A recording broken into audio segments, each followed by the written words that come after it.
Welcome to this special interview series on pets and mental wellness, how to maximize the mental health benefits of having a pet. I'm Wanda Malhotra, lifestyle journalist and CEO of Crunchy Mama Box, a platform promoting conscious living. Today's interview is part of a powerful collaboration with Authority Magazine, a medium publication that delves deep into topics that truly matter.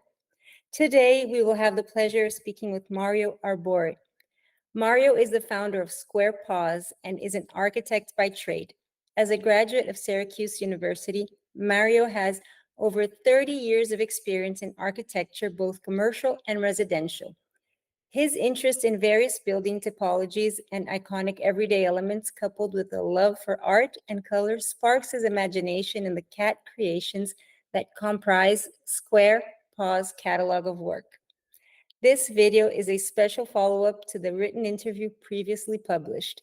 For a deeper dive into the complete conversation, follow my column to read the full interview. Now join us for an exclusive interview with Mario Arbore. Hi, Mario. Thank you so much for doing this with us. Thank you, Wanda. It's good to see you. Good to see you too. So, understanding the bond between pets and human is unique.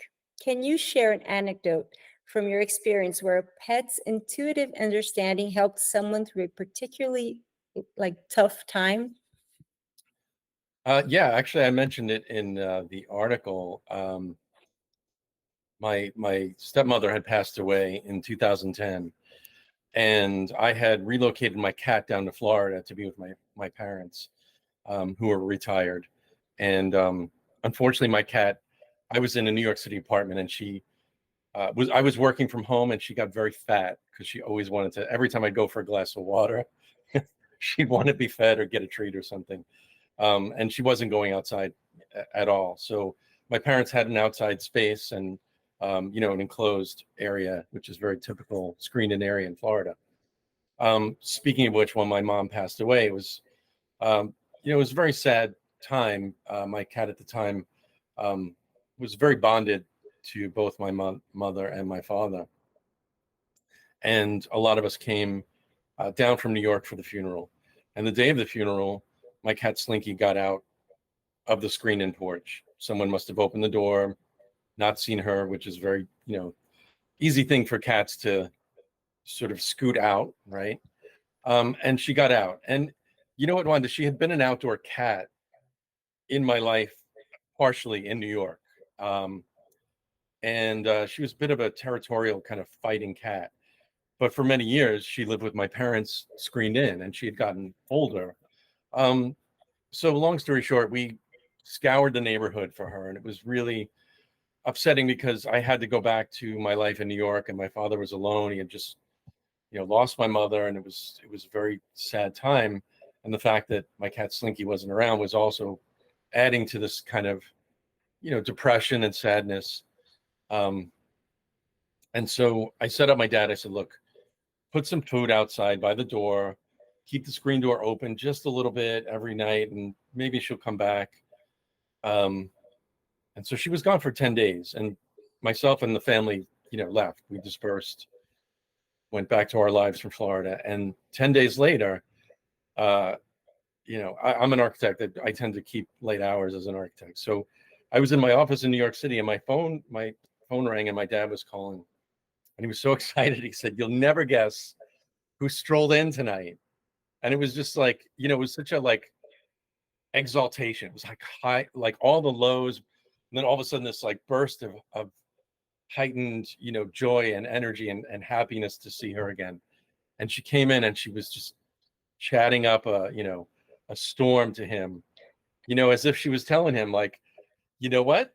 I went here and I went there and I saw this and I saw that. It was funny. He was elated. It was just such a happy moment for us. So, there was that kind of intuitive bond, in the midst of all that sadness, that she brought back this sense of, completion and wholeness for him, for us, for all, the whole family.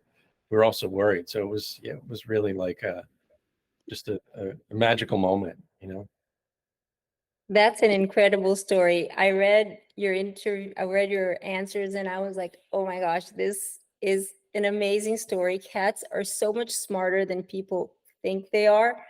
It's incredible." That's a great story. Really.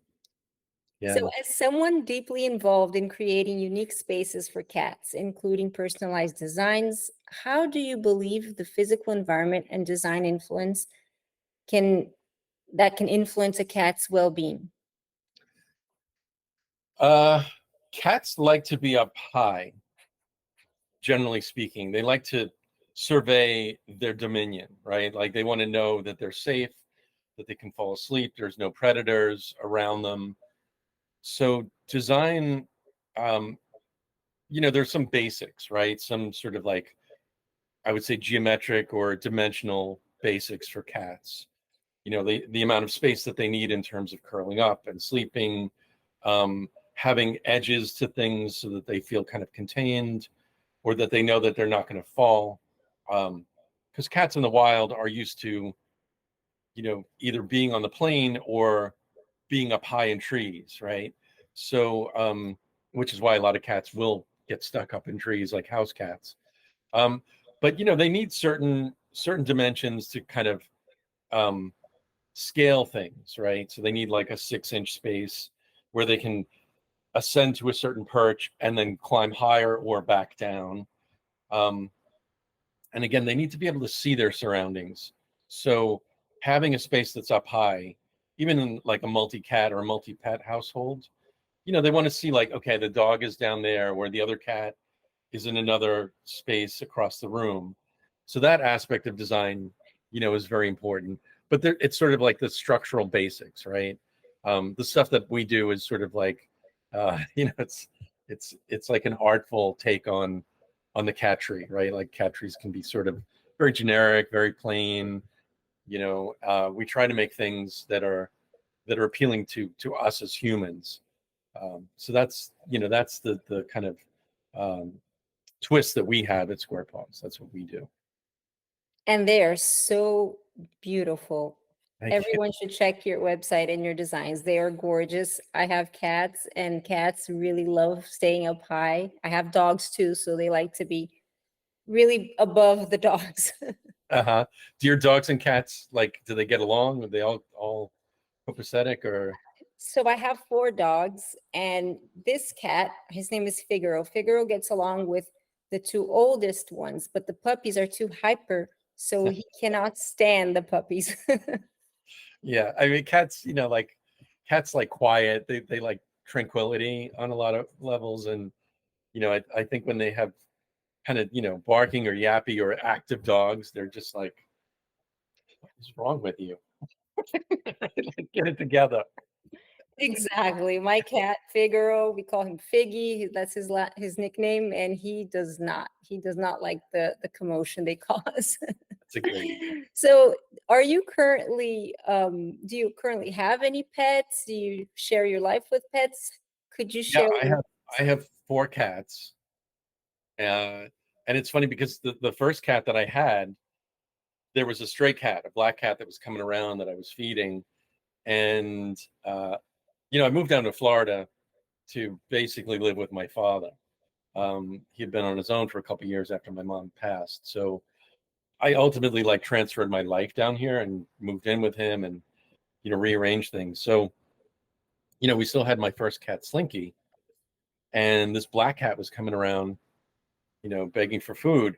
And she was tiny, Wanda. Like when I first saw her, it was like the middle of winter, which granted is not ice cold here in Florida, but we had some cool nights, like in the 40s and 30s. And she was out there and she was so small. And I finally like lured her in. And my first cat had gotten kind of too old to really climb very much. And so this cat came in and Slinky would, chase after her. And the black cat, who we named Bella, she would just jump up to the top of the couch and my older cat just couldn't reach her. And she was like, forget you. I'm not even going to bother. So, um, but yeah, we took in this first black cat. She was only 3 pounds, tiny. Yeah. And I got her fixed. She started to go into heat within like the first month that we got her indoors. I took her in to get fixed, and the vet said, now that I can see her innards, see her teeth, she's probably like 2 or 3 years old and just as malnourished. So, my older cat passed away a few months later.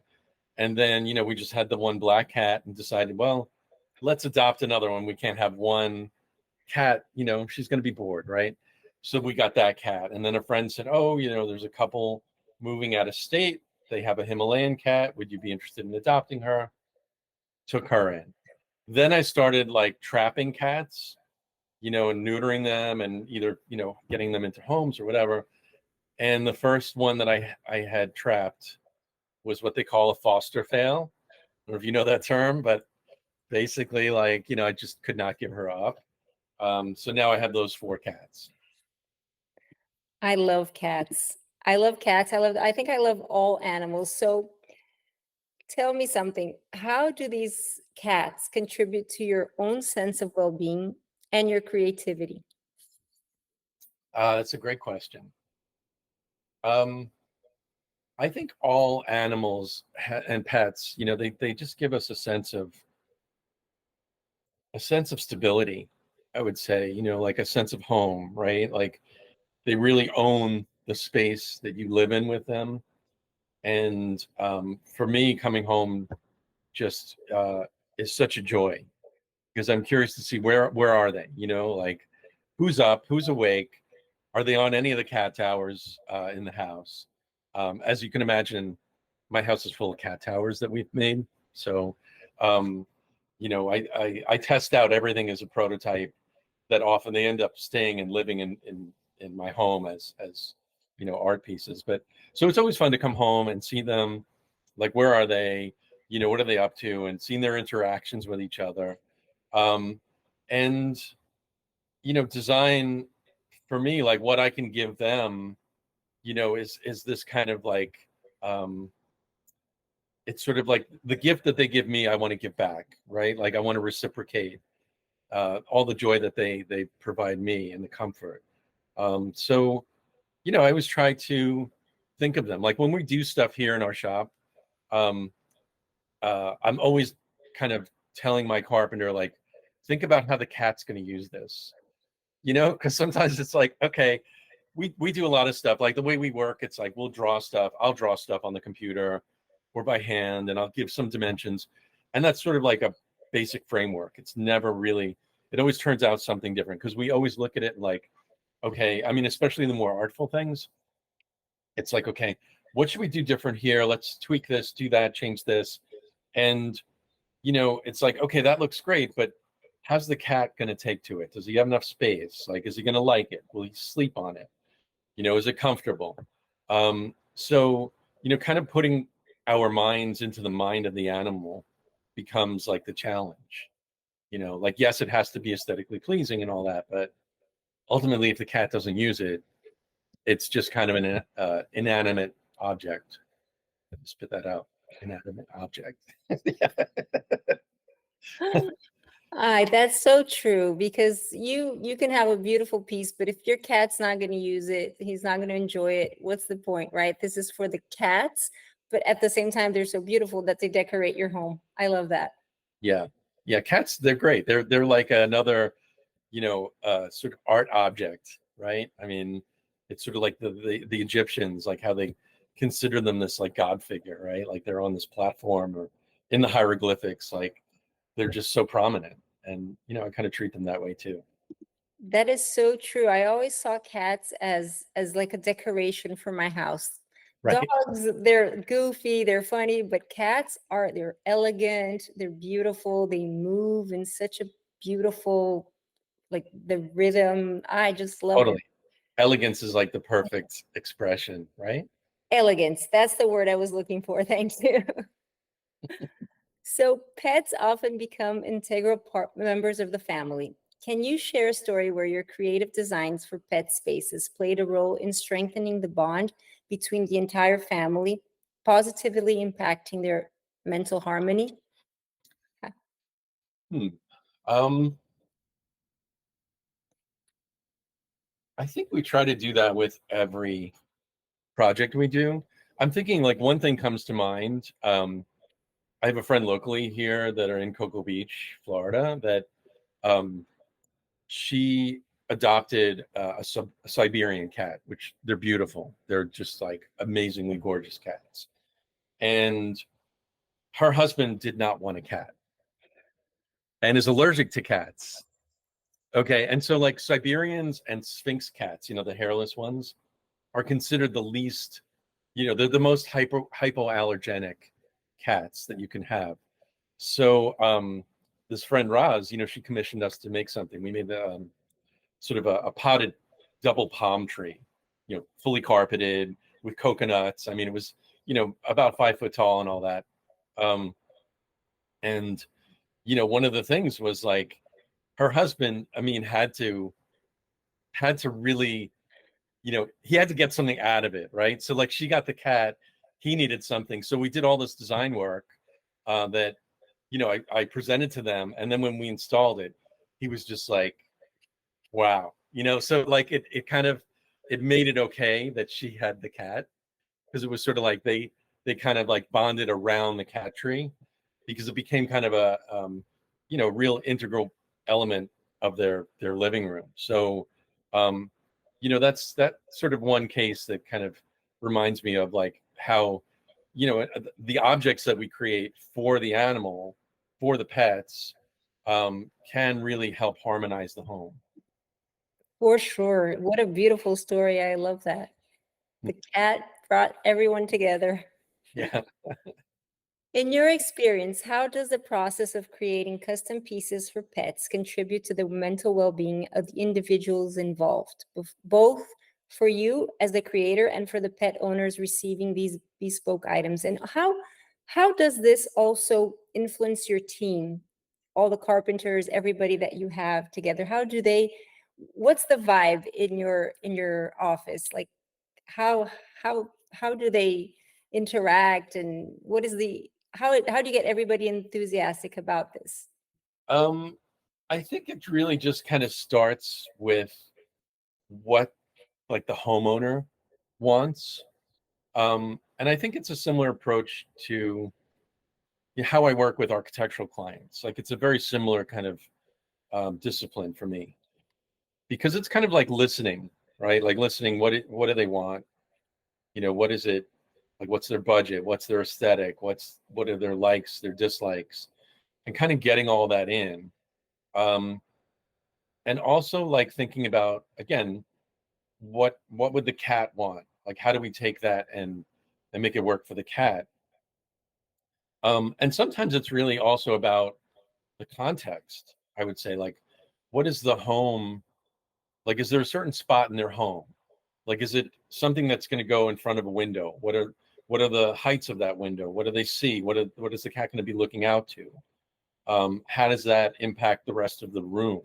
Right? Like the item itself. Like a lot of times we just recently had a client in Chicago that ordered from us a lighthouse, and she has 3 Savannah cats, which are, they're sort of like um, half wild breeds, like they're various forms of a wild breed of a serval cat. And she had a very tall space, like a 9'6" high ceiling, with a big, window that looked out to the lake, uh, out of her apartment in Chicago. So, um, it was really about like, what is the context of the room? She had certain things, like a lot of nautical things on the wall, like, drawings of ships and sailboats and things like that. So it really tied in. Um, and it was sort of like, okay, what colors do you like? To ask her, like, listen, what do you like? What are your likes, dislikes? How much space is there? How do we design to that, and also make it large enough for cats that are really kind of a big size breed, um, to make it so that they will use it, right? Because again, it's got to be useful. It has to have utility. Um, so, and then when we translate that into our workshop here, um, it's really like kind of getting excited as it comes together, like kind of holding, for me, I hold the vision of what it could be. And, when we get really excited here in the shop as things start to get painted, because carpet and color and paint and finishing, it really brings everything to life. And for us, that's really like, we kind of see it as we're making it, but it's just a form. And then as we start to like, get it sanded and finished, uh, and color, it really, it's like, wow, look at this. This is great. Like, get excited. I would get excited too. I would love to visit your workshop one day. That sounds so fun. But you're always welcome. Thank you. So, considering the therapeutic impact of animals, particularly cats, have you come across instances where your designs have been used or adapted in animal assisted therapy settings? And what role did they play in enhancing the therapeutic environment? If you have encountered that.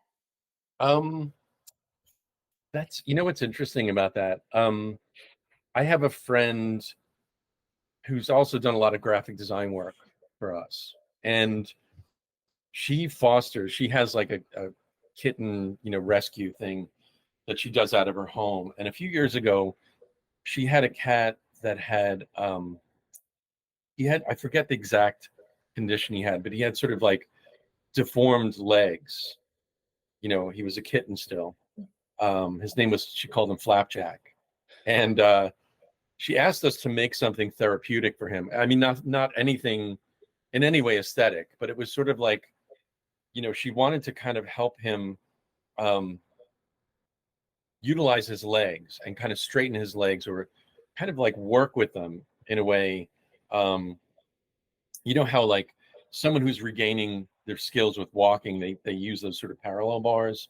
We created a kind of containment with a sort of fixed wall of plywood on one end, and then this sort of like rolling sisal covered kind of pathway for him, with another kind of wall that she could adjust as he grew. So basically to kind of, lure him through with treats or food that would kind of force him to, pull himself and straighten his legs. Um, and, it's sort of a condition he'll have for life. It didn't really solve the problem, but, it was our attempt to, create something therapeutic and help the cat, really develop physically. Um, so yeah, I mean, that was a really, I look back on that with a lot of like, pride and joy that we were able to do something. I'm not like a animal behaviorist. I'm not an expert in that kind of thing, but um, just sort of like make something physical that could help a cat heal and work through its issues was a lot of fun. Yeah. Yes, I love that. I love how you were able to customize something for this particular cat's needs. It's not just the aesthetic, it's not just a beautiful piece, but it's also helpful. It's, of course, you don't do the therapy, but you created something with the owner to help this cat develop a little bit better, to help his condition a little better. I love that. Yeah. Yeah. So, beyond physical spaces, how do you think the emotional connection with pets fostered through unique and personalized environments contributes to the mental resilience of individuals, especially during challenging times? Oh, I want to say I kind of looked to this Ladue cat sanctuary project we did, because we were sort of in the midst of COVID when we started that, and it was a renovation of an existing cat sanctuary, um, and it had gone through some renovations and it looked very clinical, but it exists in an old house. The woman who started the foundation, who's since passed away several years back, she created this foundation and bought the house in the 70s. So the vet who runs the sanctuary now approached us and said, I want to do something really unique and fun. And I proposed to her and the board, like, why don't we sort of take off from this aspect of Pat Ledoux, who was the founder, that she was criticized. She inherited all this money and bought this house, and it was like, oh, billionaire heiress buys the house for two cats. which was not. It was sort of like a ramshackle house that she would, get these cats off the streets and try to get them adopted. And she was really kind of a trendsetter, um, believing that cats shouldn't live in cages, that they should be free roaming, and that would entice people to really learn the personality of the cat and want to adopt them. So we really wanted to like kind of highlight that aspect of her, her kind of like fundamental principle, and also respect the house and turn it back into a house. So we made all kinds of very, tongue-in-cheek, goofy kinds of things that, there was a contractor that was hired by Ledoux who renovated, but I got to like choose the elements that he built for the house. We turned sort of a bump out in the living room into like a fake fireplace, with tile, and it looks very sort of like mid-century modern. Everything in the house is very eclectic. Kind of a 1960s, 50s looking refrigerator that the cats go in. Like a double wall oven that's really just for the cats to get up high. A lot of very tongue-in-cheek things that we wanted people to kind of walk in and be like, wow, like amazed, and really kind of like stop and take it in, because we feel that when that happens, the energy from the people, I think the cats really pick up on. And I've noticed this, since I started like back in 2014, 2015, where like people would come to my house and see like the things I was doing and be like, oh my God. And they would walk up to it like, oh my God, that's the Leaning Tower of Pisa. And then the cat would be like, oh, let me get to the top and like sniff you. And, like they became more engaged in a sort of like communal sense with people. So I think we try to do that with everything that we do. I mean, I don't think about what we do as like cat furniture. I kind of feel like it's kind of like, it's like art installation stuff, so It's art with an emotional touch. I love yeah, that. thank you, I appreciate that. So this was so meaningful. Thank you so much. Thank And you. I love that we did this, that we continued the interview, and I got to know you a little bit better. Our readers can also get to know your story a little better. And also they can go to your website. Can you tell them your website? Yeah, squarepaws.com, SQUAREPAWS.com.